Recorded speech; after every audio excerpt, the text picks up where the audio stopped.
Thanks so much for joining us today. Oh, I'm so glad to be here. All right, so what's the elevator pitch for Attention Live? I know you. I feel like you're a guy who's in a lot of different things. Yeah, Attention Live is pretty simple. We're a software platform. You put content through our system. We send it out to all the places where people are at, right? Mm-hmm. YouTube and Spotify and the Amazon Lexi devices. But one thing that's unique about what we do is we create NFTs against that content, so that the content creators can monetize their content automatically. So we say it's a wealth creation tool for podcasters and their communities. Attention Live Sonic streaming platform and others that do similar things are really going to change the opportunity when it comes to communications for individuals like yourself and corporations like CES, CTA. So you call it sonic streaming. Is that what you call the process of putting the content onto the platform and distributing it and allowing it to be an NFT? Yes. Interesting. And so it's almost like you get a window, if the people want to give you this window, into everyone's thoughts who's using this, and then people can get a window into your thoughts whenever you're ready to give them that. It's absolutely. And so is it mainly focused on audio? We are an audio-focused company for a couple reasons. Number one, because I've built a lot of tech companies, I understand the hurdle of bandwidth and also all the other legalities around video. And so I just didn't feel like that was a great business decision. So we said, we're going to really focus on audio. It's an underserved market.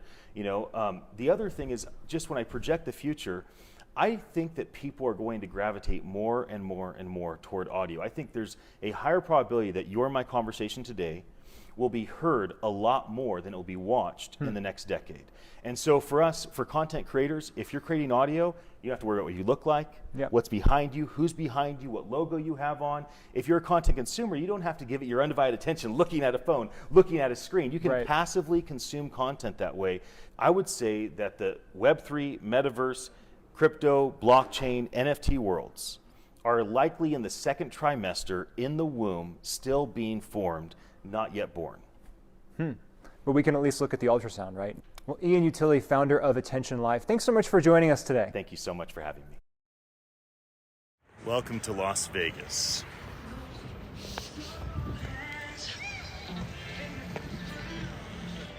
I am producing 3 different events on their main storyteller stage today. One at 1 p.m. called The State of Voice, about voice technology. One at 2 p.m. about the future of voice, and 3 p.m. is the voice of the metaverse. We got a big party happening tonight called NFT VIP. Beautiful morning. Thought I'd share it with you. Hope you have a happy day. Humans need to be able to use their voices to control different devices in their lives. Voice-activated AI. Welcome, everybody. This is going to be a fun event. Here we are. We made it to CES. Some people didn't come because they're sick. Some people didn't come because their company told them they couldn't. And some people didn't come because they just simply didn't want to take the risk that all of you have taken. So I salute you for your courage to be here. Oftentimes, some of the smartest people in the room are in your seats. The voice industry went through this hype cycle that we see kind of in like with NFTs today. And then it's currently what I call in the trough of disillusionment, meaning that it didn't meet the hype.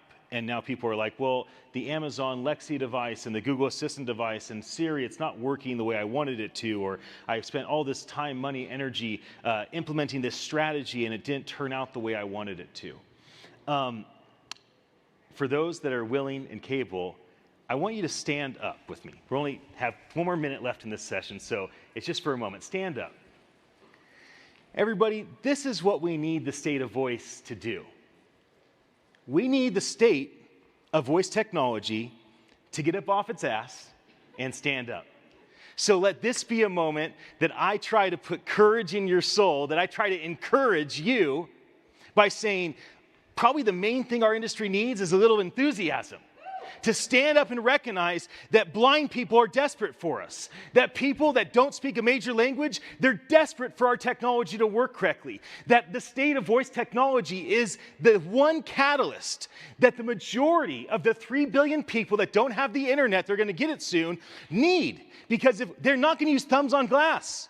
They're not going to use fingers on a keyboard. So if we don't get our energy up, our enthusiasm up, and our vision out, then we'll just keep sitting. And next year, it'll feel a lot like right now. The next session is the future of voice. I couldn't be more excited about that. That's where we get to start casting some vision. I hope you stay for it. Thank you so much for being here. I'm going to let the MC wrap things up. Really excited to be here. Honored. Thank you.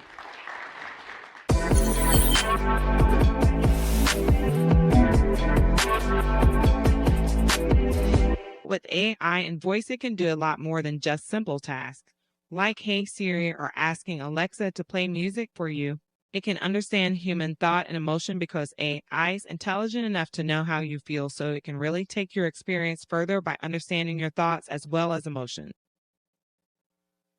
Your thoughts on the future of voice. So why don't you introduce yourself to everybody, and then we'll dive in. Hello, everyone. My name is Paul Amadeus Lane. I am with United Spinal Association. I'm part of their Tech Access group, Tech Access lead. I'm also a member of the media. I'm a broadcaster as well, too.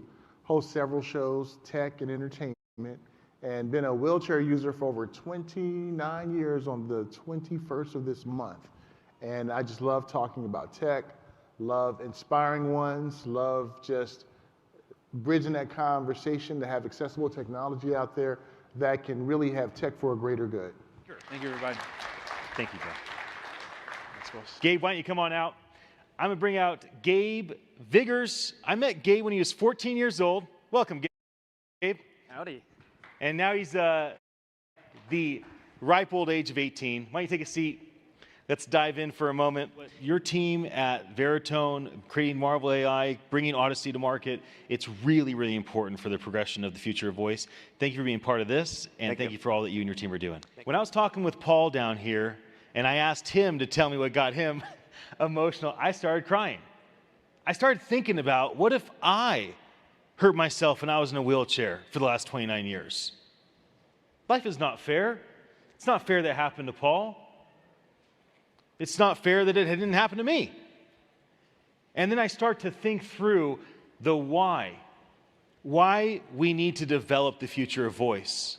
And then thinking about the who, that it's those that are in this room, those that are at CES, those that watch this later are the ones that will drive this development. And so I think it's a really great time to be involved in this because we're making a huge impact in lives of people that don't have all the same accessibilities that many of us are graced with. Is it only the open metaverse and decentralized technology and the Web3 and the crypto world and NFTs? Is this our only hope? Is that real? Is that true? Or is it possible that we can bring balance to the galaxy of technology and that the centralized trillion-dollar market cap companies don't have to be seen as the evil empire, but rather those that have the greatest hardware and really need help with community? And is it possible for them not to look at the Web3 decentralized open metaverse as the rebel alliance and rebel scum, but rather those that desperately need their hardware and have figured out community? In our American society, where everything gets demonized and glorified, where it's constantly fed to us that there's an enemy, and that we are the right ones, and they're the wrong ones, and that we never stop them. And I would just say, I'm imagining that most Republicans and Democrats, people of all faiths, people of all ethnicities, all genders, all ages, have so much more in common than they have against one another. And there's a lot in common with the driving force of the executives at the trillion-dollar market cap companies that have developed voice technology that share a similar heart for the good of humanity with those that are building the Web3 ecosystem in the metaverse. And I would implore all of you, I would plead with all of you, be a part of making peace. In the tech world, my message to you today is to be a peacemaker.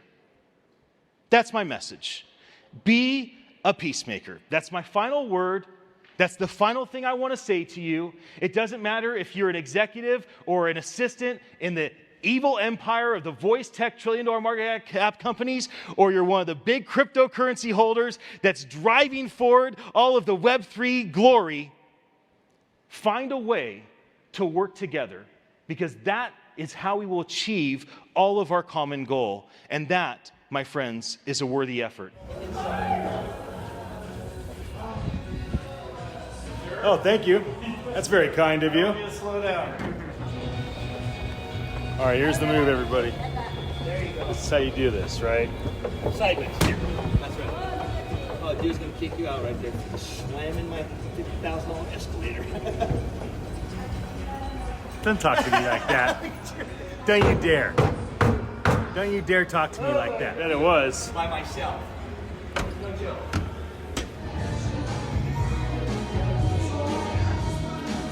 Don't do it. I'm so blessed to be here with Andy Tilley. He's with attn.live. We're going to be running some series of interviews in that room over there. This is going to make the difference in a lot of students' lives. And we're sitting on something very special, and I appreciate this being thrown together so fast and having such great people show up. So thank you very much. Enjoy your evening. Appreciate you coming out. I gotta give you some credit. I had met you, and you're like, how can I help? Right. We unveiled here this technology. I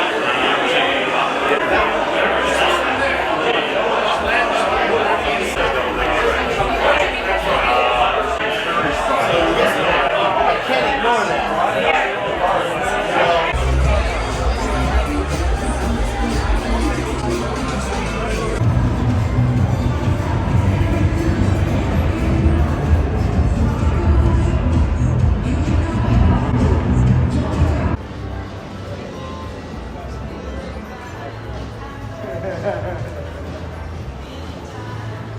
It's for the people, you know?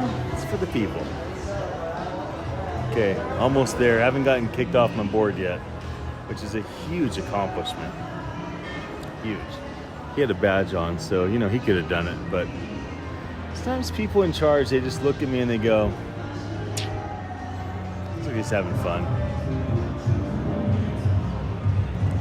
It's hard to take fun away from somebody, you know what I'm saying?